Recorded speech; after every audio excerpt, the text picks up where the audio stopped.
ito na yung finals, no? Yung gold medal match between Talisay City and Lapu-Lapu City sa 52.1 to 54 kilograms youth, no? Ayan, ang blue corner natin ay ang Talisay, yung Lapu-Lapu City. Yung red corner naman yung Talisay City in the name of Justin Traso. Abangan yung pangalan na to kasi nga dinodominate niya yung division na to.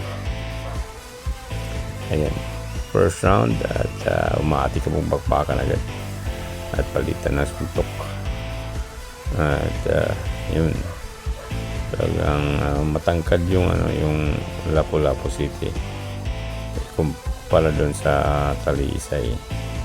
Red corner, naka-corner yung yun pa rin yung mga atake ni yun, isang straight atake ni Talisay, no?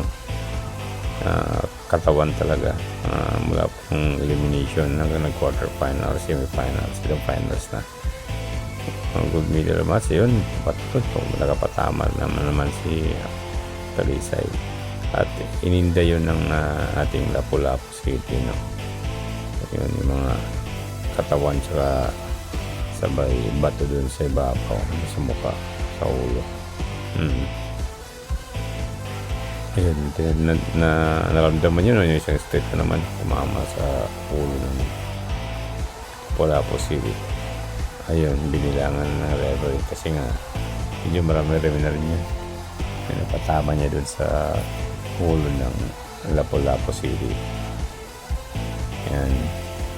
So, kailangan din bilangan to kasi para makapagpahinga naman yung boxer. Ayan, although score ng kalaban niya nun, tumama na naman yung natin, Talisay dun, katawan, ulo. So pangalawang beses sa second round na binilangan yung blue corner, yung Lapu-Lapu City. So ayan, binilangan na nga ng 8 counts, no? At yun, ayun na. Hinto na ng referee yung laban. Panalo ng red corner ang Talisay City in the name of Justin Traso. Yan, formality na lang po ito yung pag-announce ng winner, no? Panalo na po na via TKO yung Talisay City sa 52.1 to 54 kilograms youth. So ito na yung pupunta ng palarong pabansa. So palarong pabansa, abangan nyo yung pangalan na Justin Traso sa 54 or sa 52.1 to 54 kilograms youth. Idulumina nito yung division na yan.